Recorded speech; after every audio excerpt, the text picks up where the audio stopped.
Bonjour, c'est Ursule encore. On est le 10 mars 2021. Alors je viens sur la trompette une seconde fois aujourd'hui et je viens proclamer le retour de notre Seigneur Jésus-Christ. Amen. Soyez bénis et soyez encouragés. Amen. Alors chaque jour qui passe nous rapproche de ce jour extraordinaire où nos yeux le verront face à face. Amen. Mais en attendant cela, armons-nous de courage et de détermination, parce que de plus en plus, tous ceux-là qui veulent la vérité, amen, et qui la découvrent, et qui décident qu'ils vont marcher par la vérité, ils seront persécutés. Ils auront de l'opposition.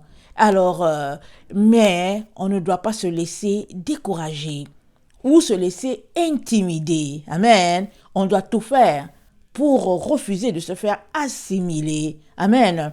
Parce que Satan, il étend, amen, ses tentacules. Amen. Et nous savons tous que les tentacules de la pieuvre, amen, quand on la voit dans la mer, amen, la pieuvre, quand elle met la main sur sa proie, alors la proie ne peut pas se détacher. Amen. Surtout les grosses pieuvres là, amen. Et même, souvent, elles sont toxiques. Si elles réussissent à t'inculquer leur venin, alors c'est fini. Et dans le cas où nous sommes aujourd'hui, on vient parler d'un venin grave, l'ignorance. Amen.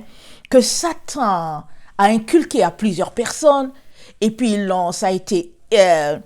c'est dans leurs veines. Amen. Si bien que c'est difficile d'en sortir. Alors, on va regarder un peu en profondeur c'est quoi l'ignorance, amen.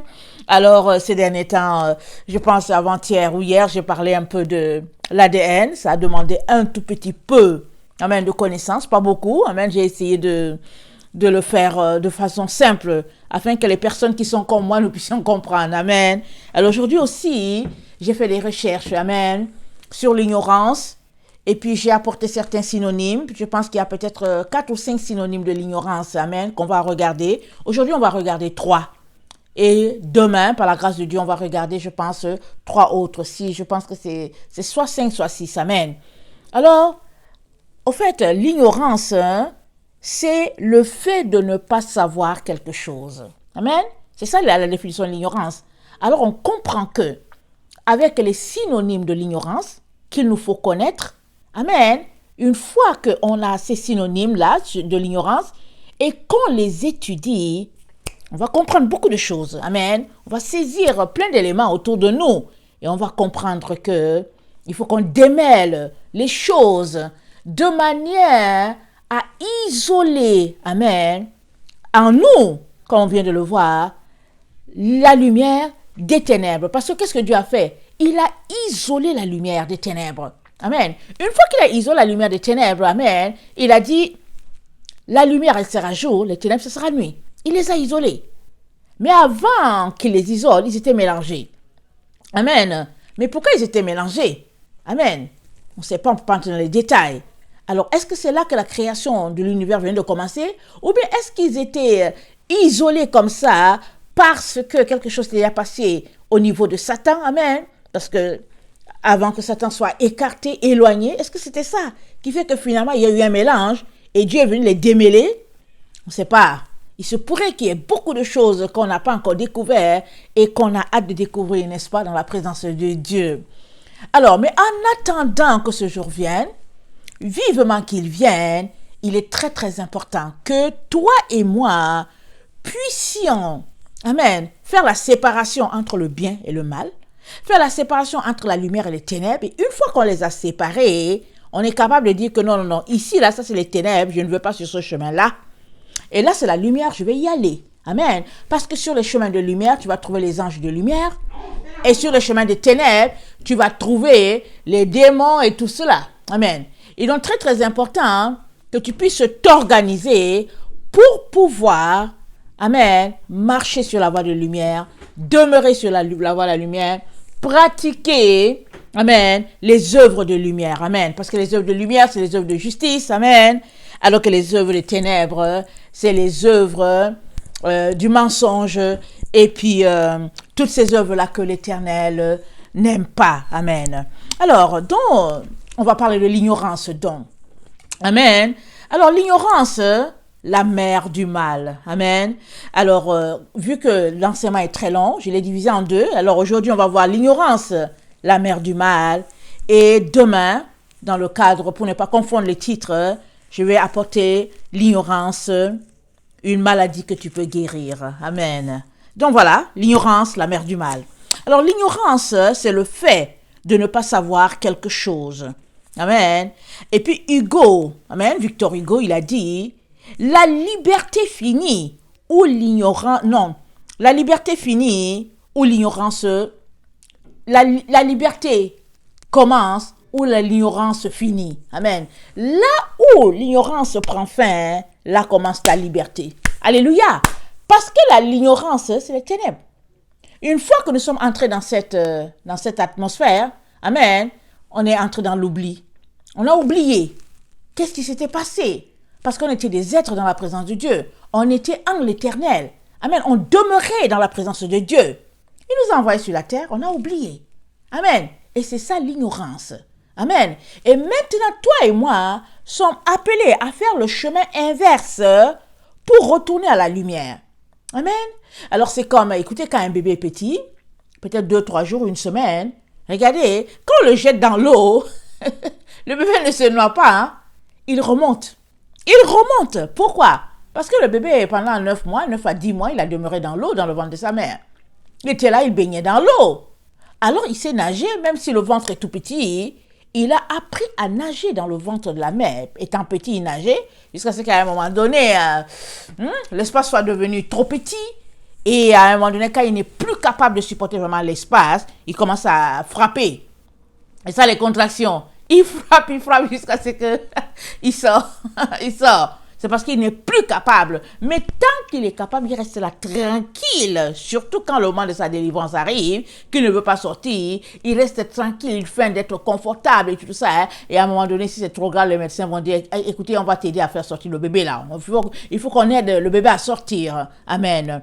Alors, un bébé, amen, que tu jettes dans l'eau, quand après 2, 3, une semaine, il va remonter tout de suite. Parce qu'il a appris à nager. Alors, pareil pour toi et moi. On était dans la présence de Dieu. On était dans la lumière. Amen. Et on était dans un état d'être parfait dans la présence de Dieu. Amen. Et Dieu nous envoie sur la terre.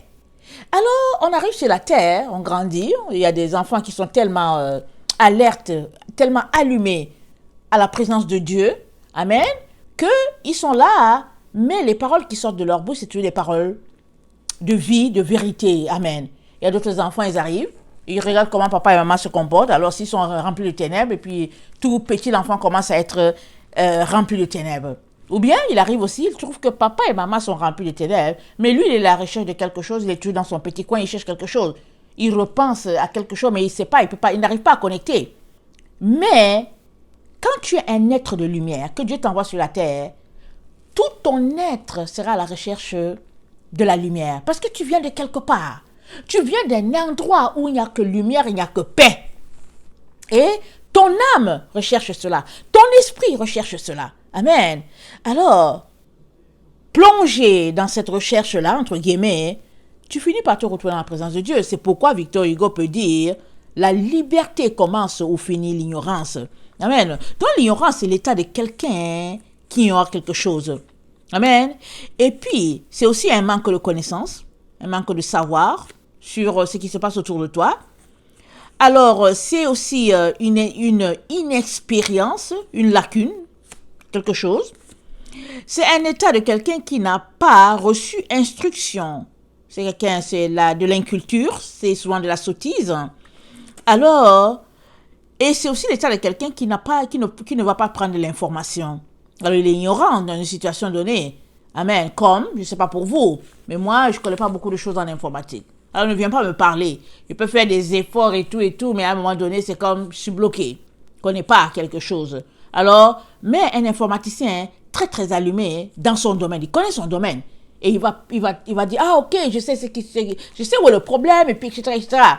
Alors que toi, tu es là, tu es assis, tu dis, bon, ouais, j'ai tel problème, tu mets la main sur la tête, qui va m'aider? Un informaticien, 10 minutes, il te dit, voici le problème, voilà ce qu'il faut, et puis c'est fini. Parce qu'il connaît. Amen. Alors, aussi l'ignorance, c'est l'écart entre la réalité, ou bien l'écart entre la vérité et la perception que tu as de la situation. Amen. C'est ça l'ignorance. Non, l'ignorance, elle est au milieu. Alors la vérité est là. Amen. Et tu as une perception de la chose alors que tu es dans le faux. Et l'ignorance, ça demeure entre les deux. Et il faudrait que tu arrives à la connaissance de la vérité pour sortir de ton ignorance. Sinon, tu peux rester dans l'ignorance, mourir dans l'ignorance, et puis ben voilà. Et si tu es dans l'illusion, tu vas te dire que tu as la vérité alors que tu ne l'as pas. Hein? C'est ça. Tu ne l'as pas. Alors, dans l'ignorance, je suis allée chercher des synonymes. Alors, le premier synonyme qu'on regarde aujourd'hui, on va voir l'obscurantisme. L'obscurantisme, donc, désigne, amen, de manière péjorative, une attitude, une opinion, une doctrine considérée comme rétrograde. Amen. Alors, donc c'est ça, l'obscurantisme, une manière péjorative, une attitude, une opinion, doctrine, qu'on considère comme rétrograde. Amen. Alors, c'est comme ça que le courant de pensée obscurantiste, amen, a désigné comme, amen, la foi en Christ comme un courant de pensée rétrograde. Alors, un obscurantiste, par exemple, il s'opposera toujours à la véritable doctrine de Christ, parce qu'il se pense éclairé. Amen. Obscurantisme, obscurantiste, obscurité. Alors, pourquoi est-ce que ce courant de pensée, par exemple, est né? C'est que Satan veut garder les gens dans l'ignorance. On a vu que l'ignorance, comme on vient de le voir, c'est un manque d'information. C'est le fait de ne pas avoir la connaissance. Et on avait aussi vu que Dieu a dit dans Osée 4, le verset 6, il a dit « Mon peuple périt faute de connaissance. » Amen. Alors, dans le monde, tout est fait pour garder les gens dans l'ignorance de ce qui est en réalité. Amen. Alors, l'obscurantisme s'est répandu en Europe avec l'époque des siècles de lumière. Amen. Alors, je pense que ça a pris naissance autour des années 1715-1789. Amen. Avec ces penseurs-là comme, si j'ai bonne mémoire, peut-être, en tout cas, c'était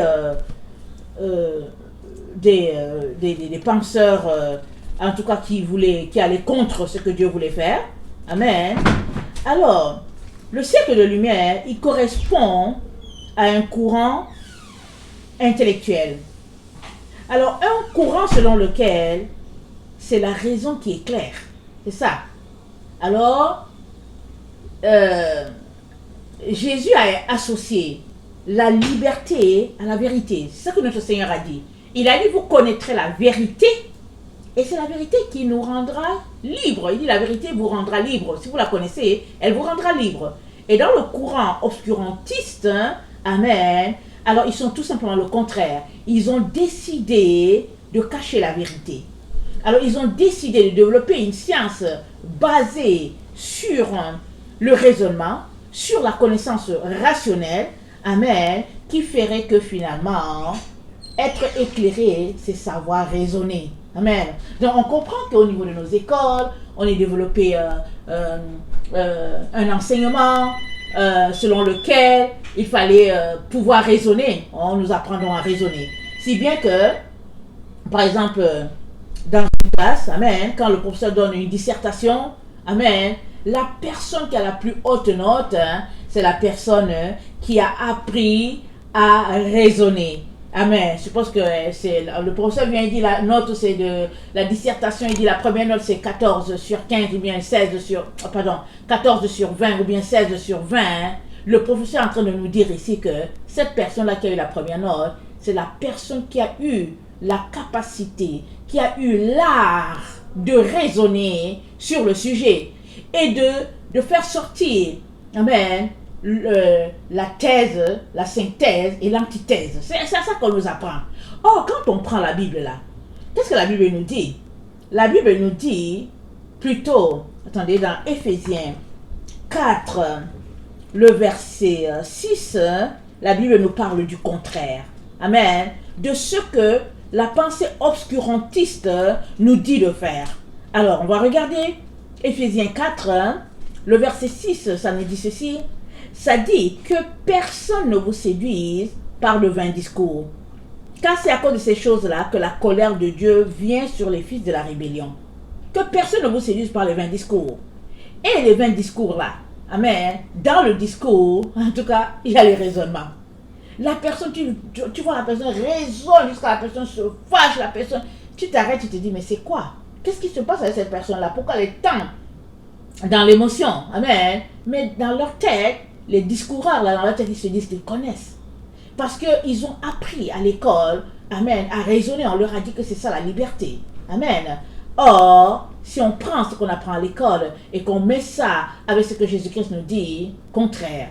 Vraiment opposition. Vraiment, c'est le jour, ce que Jésus dit, et la nuit, c'est que le courant de pensée obscurantiste dit. Amen. Jean 3 aussi, le verset 19 nous dit quelque chose. J'aimerais qu'on regarde cela. On connaît bien le livre, l'évangile de Jean. Amen. Qui retrace la vie de notre Seigneur telle que décrite par l'apôtre Jean, l'apôtre de l'amour, cet apôtre tellement doux et puis tellement rempli d'amour. Amen. Alors, dans Jean 3, le verset 19, l'apôtre Jean nous dit, attendez, on va aller un peu plus, on va lire plus tôt. On va lire à partir du verset 16. Car Dieu a tant aimé le monde qu'il a donné son Fils unique, afin que quiconque croit en lui ne périsse point, mais qu'il ait la vie éternelle. Dieu en effet n'a pas envoyé son Fils dans le monde pour qu'il juge le monde, mais pour que le monde soit sauvé par lui. Celui qui croit en lui n'est point jugé, mais celui qui ne croit pas est déjà jugé, parce qu'il n'a pas cru au nom du Fils unique de Dieu. Et ce jugement, écoutez bien, ce jugement c'est que la lumière étant venue dans les ténèbres, la lumière étant venue dans le monde, les hommes ont préféré les ténèbres à la lumière parce que leurs œuvres étaient mauvaises. Car quiconque fait le mal est la lumière et il ne vient point à la lumière, de peur que ses œuvres ne soient dévoilées. Mais celui qui agit selon la vérité vient à la lumière, afin que ses œuvres soient manifestées, parce qu'elles sont faites en Dieu. Alléluia, tout est là. Ça dit que celui qui fait le mal, il se cache. Il ne veut pas que sa lumière sorte. Mais celui qui aime la vérité, qui marche selon la vérité, il n'a pas de problème à se cacher. Il va venir révéler ses œuvres. Et Jésus-Christ est cette personne-là. Et les enfants de Jésus sont ces personnes-là. Ils ne gardent pas les vérités. Et ils ne les cachent pas. Une vérité, ce n'est pas à cacher. Une vérité, elle est à venir exposer devant tout le monde. Si on doit te lapider, on te lapide, c'est tout. Tu es venu, tu as dit la vérité. Les gens n'ont qu'à te lapider. Si c'est par leur bouche, si c'est par n'importe quoi, ils n'ont qu'à prendre les pierres pour te lapider. Ben c'est que c'est ça. C'est que c'est comme ça que tu devais finir, c'est tout. Mais une vérité, elle ne se cache pas. C'est le mensonge qui se cache. Amen. Alors, le passage nous dit dans verset 19, il dit que la lumière étant venue dans le monde, c'est ça le jugement, les gens ont préféré les ténèbres. Alors, si on retourne à notre définition, notre sujet, amen, ou bien le synonyme d'ignorance qui est l'obscurantisme, on se rend compte que la pensée obscurantiste va complètement contre ce que Jésus-Christ a dit. Jésus-Christ a dit quoi? Il dit que vous connaîtrez la vérité et la vérité vous affranchira. Et la pensée obscurantiste nous dit non, non, non. On doit plutôt raisonner.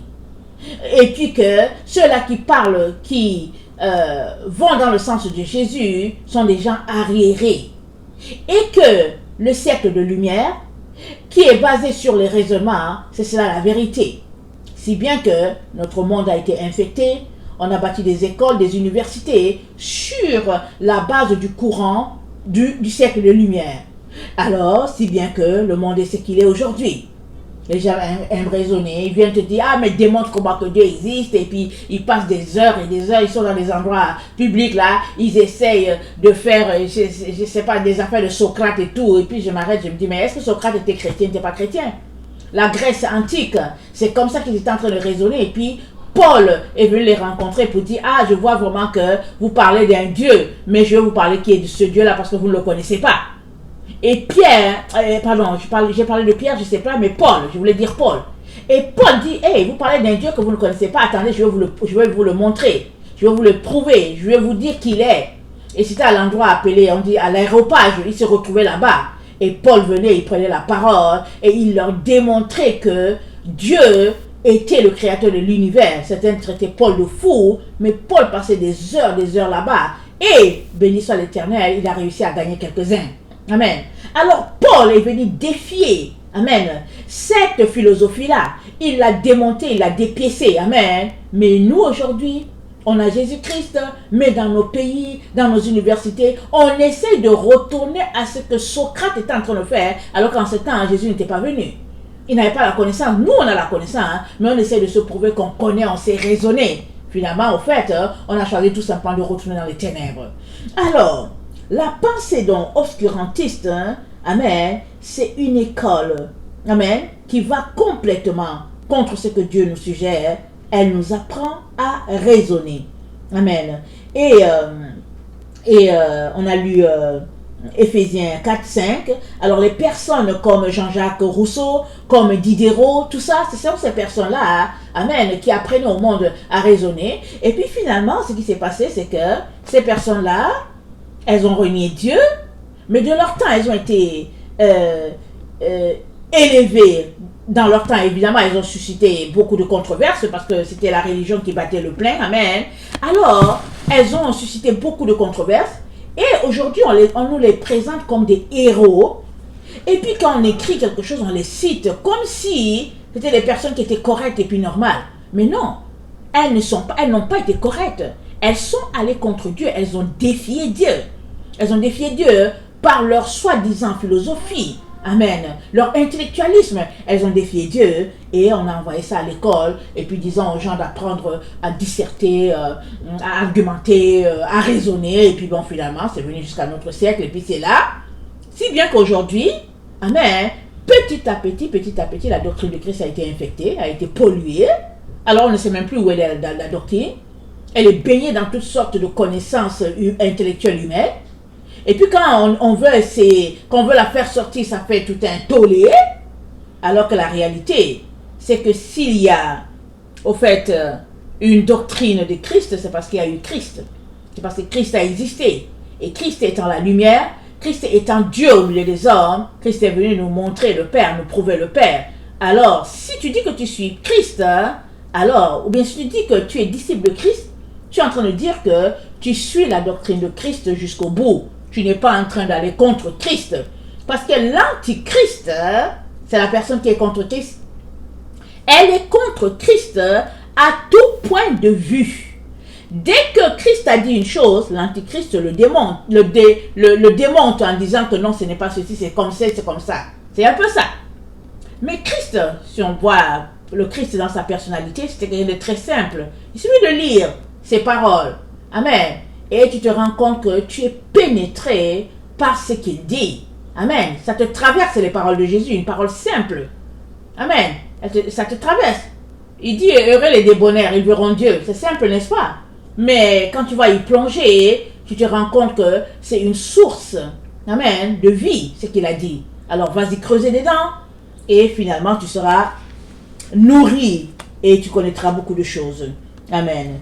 Alors, donc, j'ai cité un synonyme d'ignorance, j'ai parlé d'obscurantisme, et là je parle de l'agnotologie. Amen, c'est un autre synonyme. Amen. Et on va aussi s'étendre là-dessus. Et après, on va passer à... je vais voir la désinformation pour demain. Amen. Alors, l'agnotologie. Amen. Oh, attendez. Alors, dans la pensée obscurantiste, effectivement, je suis allé, on venait de lire Jean 3, amen, le verset 19, et je suis allé chercher, attendez, on était en train de parler là-dessus, voilà. C'est dit, et ce jugement, c'est que la lumière étant venue dans le monde, les hommes ont préféré les ténèbres à la lumière parce que leurs œuvres étaient mauvaises. Alors, je suis allé chercher le mot ténèbres, dans la concordance grecque. Et ténèbres, ça veut dire skotos. Amen. Skotos. Et c'est le nombre 4655. Et c'est dit, le nombre 4655, ce sont les ténèbres physiques ou les ténèbres morales. Amen. Ça nous renvoie à Matthieu 6. Hein? Matthieu 6, le verset 23. Matthieu 6. Le verset 23, ça dit ceci. Ça nous renvoie à Matthieu 6, le verset 23, ça nous dit ceci. Mais, si ton œil est en mauvais état, tout ton corps est dans les ténèbres. Si donc la lumière qui est en toi est ténèbres, combien sont grandes ces ténèbres? Nul ne peut servir deux maîtres, car il haïra l'un et il aimera l'autre, ou il s'attachera à l'un et il méprisera l'autre. Vous ne pouvez servir Dieu et maman. Alléluia. On peut pas servir Dieu et maman. Mais aujourd'hui, on essaie de se prouver que c'est possible. Amen. Alors, est-ce que c'est en train de dire que Dieu est-il en train de dire que on ne doit pas travailler dans le domaine séculier? Il n'est pas en train de dire cela. Il y a des gens qui ont leur travail, à qui Dieu a donné un travail, et il sait qu'ils doivent payer leur hypothèque, il sait qu'ils doivent payer, comment on appelle ça, leur hypothèque, ils doivent manger et tout. Ils savent que, Dieu sait qu'ils doivent s'occuper de la famille, il sait tout cela. Et il sait aussi que dans cet argent qu'il leur a donné, il leur a donné aussi pour bénir d'autres personnes. Dieu sait tout cela. Amen. Mais il sait aussi ces personnes-là qui courent après l'argent. Elles courent seulement après l'argent. Elles ne sont pas capables, amen, de se dissocier de l'argent. Elles ne font que courir après l'argent. Et puis, elles ne sont pas capables d'aider quelqu'un. Leur cœur est pris par l'argent.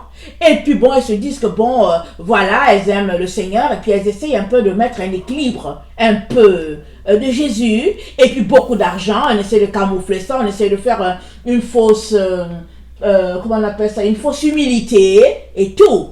Et ici, le nombre 4655, qui est skotos, nous renvoie directement à ce type de personnes-là, à ce type de comportement-là.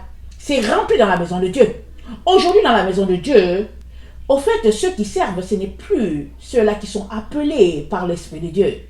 Non, non, non. C'est ceux-là qui ont une poche profonde. C'est ceux-là qui ont un titre dans la société.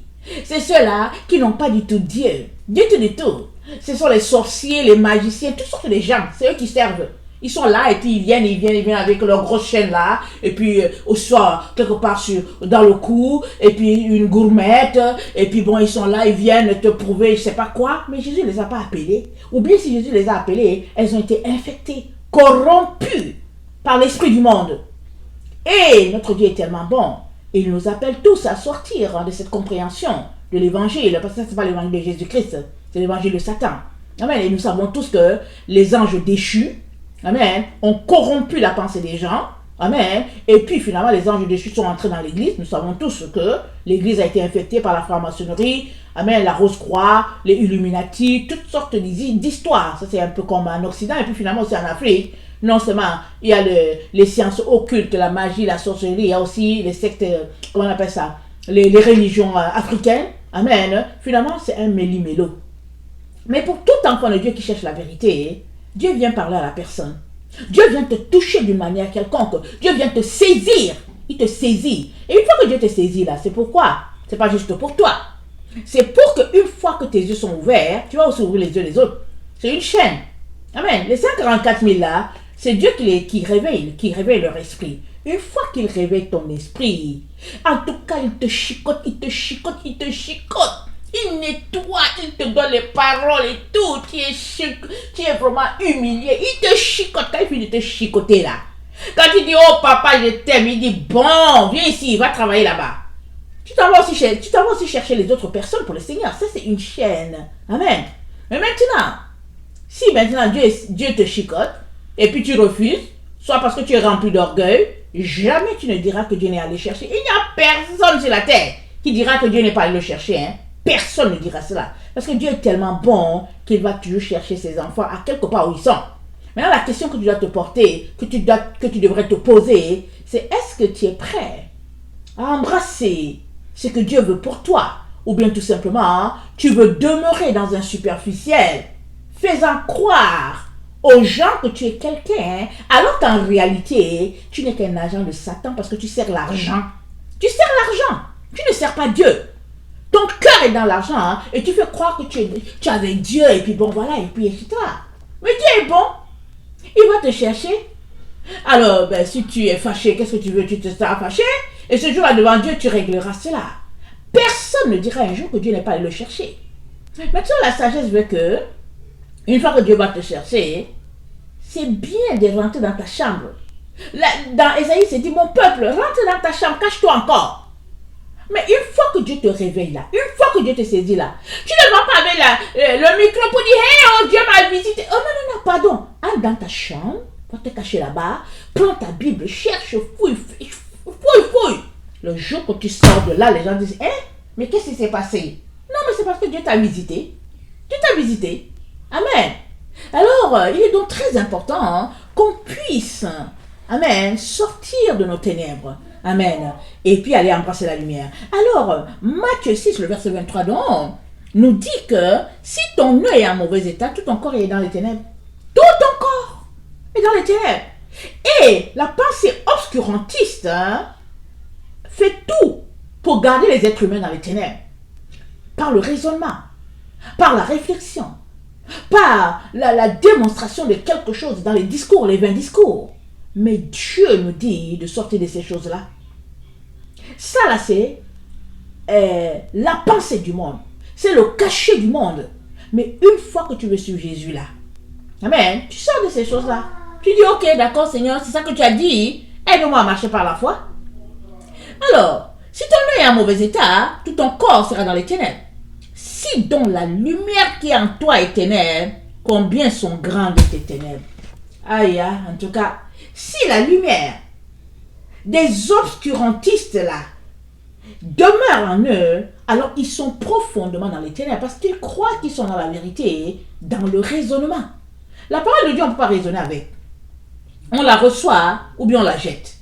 Alors si on ne la comprend pas, on dit seulement, ah Seigneur, je n'ai pas compris, hein, parle-moi. On ne dit pas que ouais, mais puis après quoi? Et puis bon, il y a des gens, hein, ils disent qu'ils veulent examiner la parole de Dieu. Quand ils examinent, ils regardent, ils encerclent ici, ils disent qu'on a dit on c'est qui? Ils disent on jette. Ils disent bon, on regarde ici. Mais c'est pas comme ça qu'on examine la parole de Dieu. On examine la parole de Dieu à la loupe de la lumière de Dieu. Et la lumière de Dieu, c'est le Saint-Esprit. Si tu ne marches pas sur le Saint-Esprit, tu vas examiner la parole de Dieu comment? Comment tu sauras que c'est Dieu qui a parlé ou pas? C'est pourquoi, au jour du jugement, hein, les personnes rendront compte de toutes les paroles vaines qu'elles auront prononcées contre la parole de Dieu. En tout cas, j'ai dit seulement, Seigneur, s'il te plaît, aide-moi, je ne veux pas être là-bas. Je vais être de ton côté, Seigneur. Je préfère que tu me chicotes maintenant. Je préfère que les gens me lancent les pierres maintenant, Seigneur. Je préfère qu'on me bastonne là où je suis. Mais au moins, quand je serai devant toi, au moins, tu vas me défendre du fait que j'ai parlé. Amen. Je suis allé chercher mes frères et sœurs pour dire, sortez de là où vous êtes. Venez à la lumière. Amen. Alors, on va regarder l'agnotologie. Amen. Un autre synonyme de l'ignorance. Alors, l'agnotologie, c'est la science même de l'ignorance. Amen. Quand on avait parlé de l'obscurantisme, amen, c'était donc une manière péjorative, amen, de dénigrer la doctrine de Christ, de dire qu'elle est rétrograde, amen. Et ça, c'était l'obscurantisme, amen. Mais l'agnotologie, c'est la science de l'ignorance. En tout cas, c'est chaud, hein. Alors, Victor Hugo, amen, il avait une crainte de Dieu, je pense que c'était un catholique. Il a dit, l'ignorance est la nuit qui commence l'abîme. Waouh! L'ignorance, c'est la nuit qui commence l'abîme. En tout cas, l'ignorance, waouh! Ça veut dire que pendant que tu es sur la terre-ci, là, si tu es dans l'ignorance, il dit que pour toi, c'est déjà la nuit. C'est le début de l'enfer. C'est ça qu'il est en train de te dire. L'ignorance, amen, est la nuit qui commence l'abîme. Amen. Alors Dieu a voulu que j'apporte un peu des enseignements, un peu, en tout cas un tout petit peu, dans des explications pour aider toutes ces personnes-là qui aiment bien aller voir en quoi rime ceci, en quoi rime cela. Amen. Sinon, vous savez que moi, je suis une personne, je prends ma Bible, j'explique et puis c'est tout. Les autres vont se tenir là pour dire, je connais rien, je suis pas allé à l'école biblique, j'ai besoin d'enseignement, change pas. C'est le Saint-Esprit qui m'enseigne. Alléluia. Souvent je dors, je me lève, Dieu m'a déjà donné tout le message. Il y a tout. Je viens seulement, je me lève, je m'en vais, je livre. Souvent aussi je me lève, il me dit, tu parleras de ça. Je m'en vais, j'ouvre, je commence à parler. Si c'est le bon français, si c'est pas le bon, si c'est quoi, les gens à qui ça appartient, ils vont venir saisir cela, ils vont dire merci Seigneur. Mais les gens qui veulent argumenter, ils vont argumenter et on ne peut rien contre cela. Amen. Alors, c'est comme si, et comme ça, on dit, si les gens qui sont morveux veulent se moucher, ben qu'ils se mouchent, on ne les empêche pas de se moucher. Amen. Alors, se moucher, c'est bien pour tout le monde. Alors, on ne peut rien contre cela. Par contre, si tu fais partie de ces personnes-là qui aimeraient être délivrées de ton ignorance, alors sache que le Seigneur a pourvu pour que tu sois délivré. Amen. Alors, que sa lumière te visite en ce moment même et que son Esprit Saint te touche profondément dans chaque partie de ton être, dans chaque cellule de ta personne, hein, et que tu sois visité par sa lumière puissamment. Dans le puissant nom de Jésus, j'ai ainsi prié. Amen. Alors, l'agnotologie a été créée en 1992, amen, récemment, disons-le. 1992, c'est pas très loin ça. Amen, il y a peut-être 30 ans de cela, et puis ou bien 29 ans, si j'ai bonne mémoire, ou bien 31, voilà, on dirait que c'est 31, amen. Alors, en 1992, il y a 31 ans de cela, ça a été créé récemment par un Robert Proctor, un professeur de l'université de Stanford, pour désigner les diverses formes d'ignorance. Amen. Alors c'est ça, c'est monsieur Proctor qui l'a créé. Alors pour désigner les différentes formes d'ignorance, il a créé l'agnotologie. Alors pour comprendre l'agnotologie, regardons un peu les méthodes utilisées pour les lobbies. Amen. Moi je ne suis pas tellement dans le sport, mais on voit ça un peu dans le sport. Amen. Alors, c'est le gouvernement donc qui décide d'étudier le mécanisme cognitif, amen, des personnes ou bien de la population entière par rapport à certains éléments, certaines choses. Suppose que, prenons l'exemple de la cigarette, amen. Alors, nous savons tous que la cigarette c'est nocif, mais quand ils ont lancé la cigarette sur le marché et puis dans le monde entier, on l'a présenté comme quelque chose de bon. On a caché au peuple le mauvais côté. Le côté que ça pouvait donner, le goudron pouvait donner le cancer, ça pouvait dégénérer une autre maladie. Et même les personnes qui travaillent dans les endroits où on fumait, elles pouvaient être malades. On connaît plein de personnes surtout les femmes, qui sont mortes de cancer de poumon alors qu'elles n'ont jamais fumé. Mais parce qu'elles elles servaient dans les restaurants, alors elles étaient là. Alors pendant que la personne fume, elle prend la bonne partie, si on peut le dire ainsi, pour parler. Elles prennent comment on appelle, la fumée qui est bonne, et puis le côté goudron, on t'envoie ça en plein visage. Et puis tu es là-dedans, et puis finalement, il y en a plusieurs qui sont mortes par le choix des autres, de se souiller, de se pourrir dans cette fumée nocive-là. Alors il y en a qui sont morts pour rien. Amen, ils sont morts cadeau. Amen. Alors, donc, ils ont caché l'aspect conséquence de la cigarette dans notre corps, et ils nous présentent plutôt un aspect un peu comme, quand on prend la cigarette, alors ils peuvent amener un exemple d'un couple, alors la femme fume, pas le mari, ils ont une belle voiture, une belle maison, et puis c'est l'été, ils ont les lunettes solaires, et puis bon, ils sont heureux, et puis en tout cas, on regarde ça. Mais maintenant, c'est quoi l'effet qui est là? C'est que les gens regardent la femme en train de fumer la cigarette, ils ne voient pas la cigarette qu'il fume. Ils voient plutôt la belle maison. Ils voient la belle voiture décapotable. Et puis, ils se disent que s'ils se mettent à fumer une cigarette, ils vont ressembler à ce couple-là. Amen. Et ils se mettent, sans vraiment le réaliser, à mettre ces pensées-là dans leur tête. Et puis, petit à petit, ils commencent à développer ce même type de comportement. Amen. Et quand ils sombrent, amen, dans la dépression, ils n'arrivent pas à faire un lien entre le fait qu'ils se sont mis à fumer la cigarette, amen, et puis cette vie lascive là finalement dans laquelle ils se trouvent. Ils ne font pas le lien. Ils sont juste là, ils se disent mais qu'est-ce qui se passe et tout. Et puis finalement ils deviennent complètement dépendants de la cigarette et puis c'est difficile de les faire sortir de là. Amen. Alors dans l'agnotologie donc, c'est cette science-là et puis le gouvernement se sert de ça. Pourquoi? C'est quoi le but de Satan derrière cela? C'est de nous plonger dans l'ignorance. C'est ça le but de Satan. Si bien que tu arrives quelque part, tu trouves un peuple complètement ignorant. Tu te dis, mais attends, il y a quelque chose. Généralement, pour connaître le problème d'une population, amen, il faut venir d'ailleurs. Amen. Alors, suppose que, je prends un exemple, quand j'ai quitté le Cameroun, amen, j'étais jeune, c'est vrai, mais quand je suis venu ici, j'ai eu l'impression que le peuple dormait complètement. Je suis arrivé à l'aéroport, je suis arrivé dans la ville, j'avais l'impression que les gens étaient nonchalants, ils dormaient de quelque chose, et puis je ne sais pas ce qu'ils avaient, mais ils dormaient. Ils étaient malheureux, j'avais cette idée-là. Pourtant, moi je viens d'une zone musulmane, amen, et puis, donc, il y a des choses que j'avais notées tout de suite, amen, comme ça, le fait que le peuple était somnolent, et puis j'avais noté aussi tout de suite aussi l'hypocrisie des gens. Je trouve que les gens étaient tellement d'une hypocrisie, je me disais, mais attendez, je rêve ou quoi? Amen.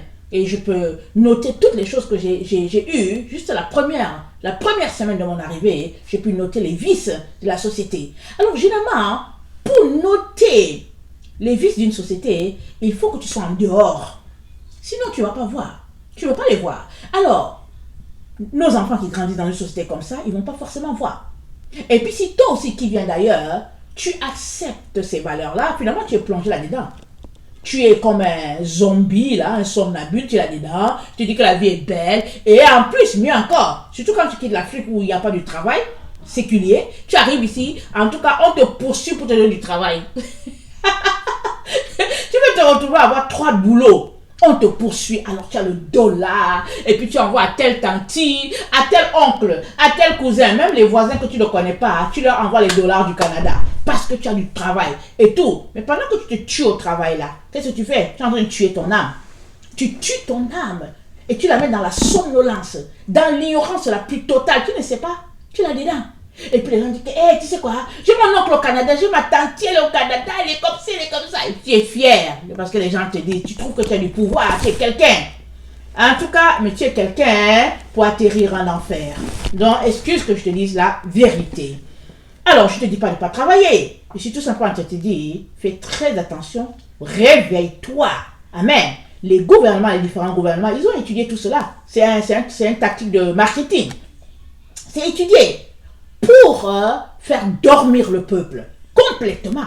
C'est pourquoi Jésus-Christ a dit dans Luc 21, le verset 34 à 35, il a dit ceci, on connaît tous le passage là, je le lis souvent, mais il a dit, prenez garde à vous-même, de crainte que vos cœurs ne s'appesantissent par les excès du manger.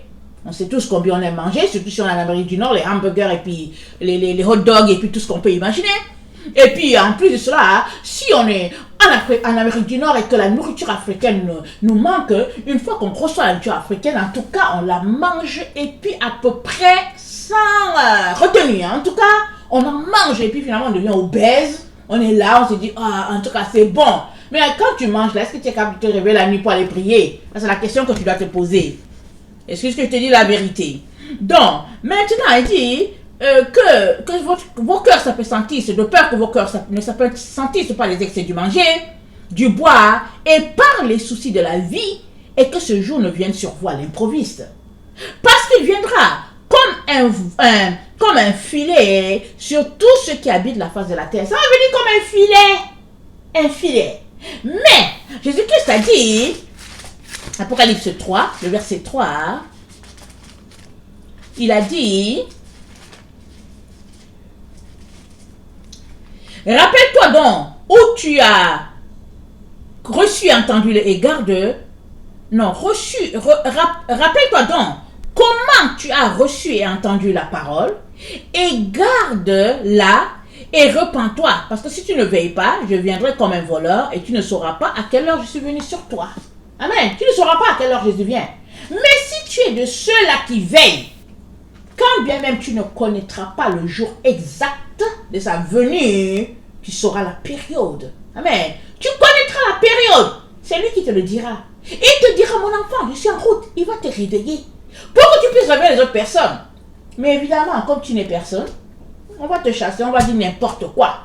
Raconte n'importe quoi. Vous savez, en Afrique, dans les familles où les enfants sont méprisés, amen, il y a des familles comme ça, les enfants sont méprisés. Dès que l'enfant vient, on dit ah, va-t'en.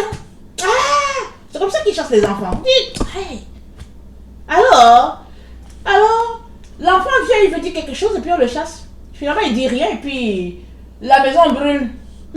On dit ah, l'enfant dit mais c'est ça que je voulais vous dire et puis vous n'avez pas voulu. C'est ça que je voulais vous dire, vous n'avez pas voulu. Amen.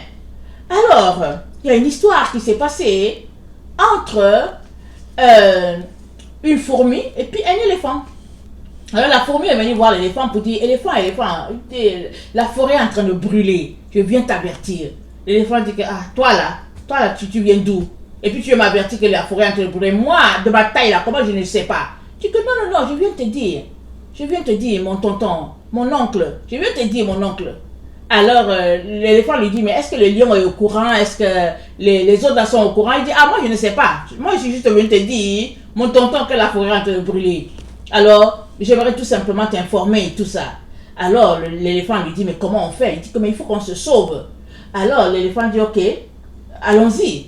Mais la fourmi dit, mais tu vois, il faut que tu m'aides. Et l'éléphant dit, ok, monte. Pendant que la fourmi est en train de monter, elle veut monter sur l'éléphant. L'éléphant trouve que ça prend le temps. Il dit, mais attends, depuis longtemps là, qu'est-ce que tu fais? La fourmi dit, mais c'est ça, je suis en train de grimper là. Puis l'éléphant lui dit, non, ça prend trop de temps. La fourmi dit, bon, aide-moi donc avec ta trompe. L'éléphant prend la fourmi avec sa trompe, il dépose la fourmi sur son dos et ils se mettent à marcher. Donc pendant qu'ils se mettent à marcher, subitement, les animaux de la forêt, chacun est en train de courir, toc. Et puis l'éléphant se dit, mais qu'est-ce qui se passe? La fourmi dit, mais c'est ça que je t'ai dit là, que la forêt est en train de brûler. La forêt est en train de brûler, ce sont les animaux qui sont en train de se sauver. Et puis, l'éléphant dit à la fourmi, mais on ne va pas arriver parce qu'ils nous ont dépassés. La fourmi dit à l'éléphant, calmos, tonton. Calme-toi, mon oncle. Tu sais quoi? Je suis avec toi. Rien ne va t'arriver parce que si j'ai envie de t'avertir, c'est que quand ça va commencer à chauffer là, amen, comme je t'ai averti là, Dieu va m'avertir et puis je vais te dire, calme-toi, tu sois tranquille, avançons seulement. Et la fumée est en train de prendre, amen. L'éléphant il a peur, il regarde un peu en arrière, il a peur. La fourmi dit, calmos, Dieu m'a donné la sagesse, allons-y seulement, on va finir par arriver, amen. Et puis, par la grâce de Dieu, pendant qu'ils sont en train de marcher, amen, la pluie est arrivée, amen. Et puis, la pluie est arrivée, et puis, finalement, la pluie a bloqué le feu, un peu comme en arrière, amen. Ils ont pu arriver à destination, amen. Tout cela pour dire que l'éléphant s'est arrêté pour considérer ce que la fourmi disait, parce qu'entre vous et moi, la fourmi est trop petite, tellement petite que, en tout cas, l'éléphant, il suffit juste qu'il mette son pied là, il va l'écraser, puis c'est fini, on n'en parle plus. Mais le Seigneur a doté la fourmi d'une sagesse.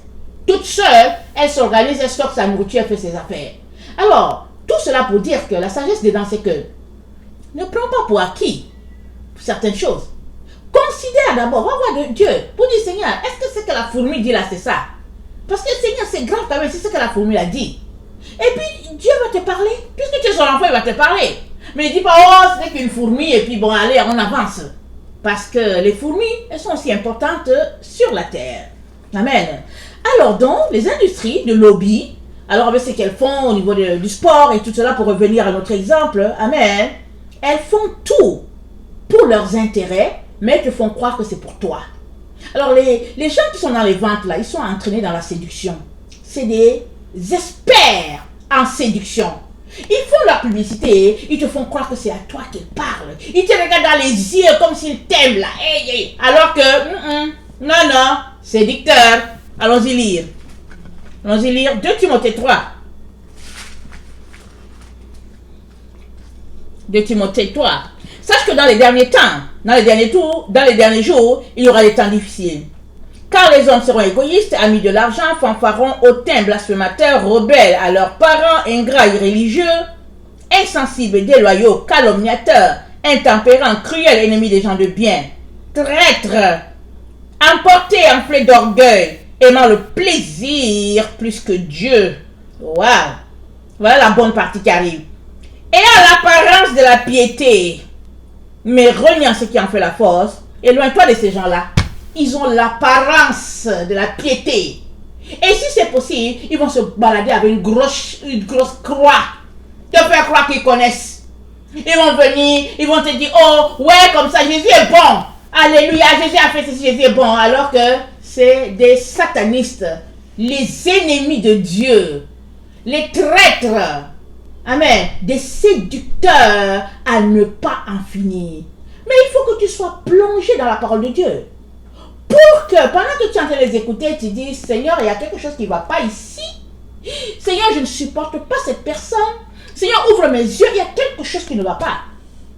Mais si tu es endormi, et que la veille tu as mangé un gros bol, je ne sais pas si c'est de dingue de Noël ou bien je ne sais pas quoi, et que finalement tu as mangé du gombo avec je ne sais pas quoi, c'est du placali, tu es assis là, tu ne sais pas, hein?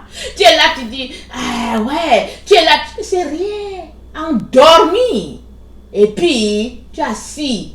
Et le jour que tu vas apprendre que Jésus est venu jusqu'à il est parti, c'est que tu seras assis à l'église. Et tu vas entendre un bruit, tu vas dire, hey, c'est quoi, qu'est-ce qui se passe? On dit, au fait, le temps qu'on se tourne, tu regardes les gens qui sont en train de partir. C'est ça, au fait, l'histoire. C'est ça qui va arriver à plusieurs personnes. Mais à toi, je te dis, fais attention. Regarde le lobby, l'industrie, les lobbies, là, ces gens-là. Ils te font la publicité, ils te font croire que, ouais, tout est correct et tout. Mais c'est la séduction. Dans le monde de la séduction, le siècle de la séduction. Tout est séduction, tout. Tout. Mais Jésus-Christ est là. À côté, il se tient à la porte et il frappe. Il frappe. Est-ce que tu as entendu? D'abord, il faut que tu entendes. Est-ce que tu as entendu? Il y a tellement de bruit. Les voitures, les trains et tout ça, toutes sortes de choses, les pensées, les discours, tout ça, c'est partout autour de toi. Mais est-ce que tu as entendu? Maintenant, une fois que tu as entendu, qu'est-ce que tu fais? Est-ce que tu l'as invité? Ou bien tu trouves que Jésus-Christ, là, en tout cas, vraiment c'est trop compliqué avec lui. Finalement, quand tu l'invites, il y a des choses que tu ne peux pas faire, il y a des choses que tu ne peux pas dire, c'est trop compliqué. Finalement, tu fais comme si tu ne l'as pas vu. Mais c'est lui qui est supposé te sauver, hein, Jésus. C'est pas quelqu'un d'autre, c'est lui qui est mort sur la croix pour toi. Alors si tu ne le fais pas entrer, je me demande bien comment tu vas faire. Parce que tu seras abandonné à l'Antichrist. C'est ça. Et dans le temps où l'Antichrist sera révélé. En tout cas, je n'aimerais être à la place de personne. Amen. Et donc très très important qu'on puisse se préparer. L'Antichrist, ce n'est pas pour un autre siècle, c'est pour notre temps. Nous sommes là. On va le voir, l'Antichrist. Avant que Jésus-Christ se mette son épouse à l'abri, c'est-à-dire le groupe de ceux-là qui le désirent, qui le cherchent, les yeux verront l'Antichrist. Alors, ce sera cela. Les écailles vont tomber des yeux de plusieurs, mais ce sera après. Amen. Ce sera après. Mais si tu ne veux pas être surpris, réveille-toi maintenant. Maintenant, là où tu es, réveille-toi et mets-toi à prier. Enoch a dit dans son livre il a dit que si la génération de la fin savait qu'elle était la génération de la fin, elle ne dormirait plus. Elle ne dormirait pas. Est-ce que tu sais que tu es la génération de la fin? Est-ce que tu le sais? Alors, quel temps tu mets de côté pour aller être dans l'intimité avec ton Père, pour lui parler? Quel temps? Quel temps?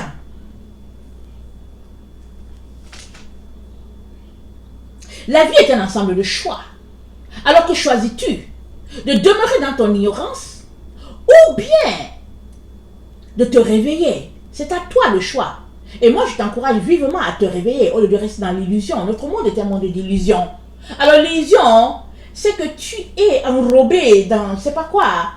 C'est comme si tu es dans le flou. Tu as l'impression que tu vois quelque chose, mais dans le fond, tu ne vois pas.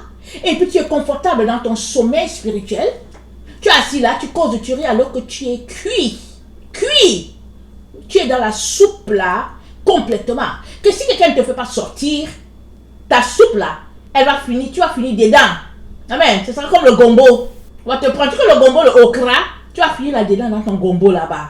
Sans réaliser qu'au fait, pendant que tu es en train de dans une illusion de bonheur, le gombo là qui est gluant là, c'est en train de te mélanger là-bas et puis tu finis là-dedans. Fini.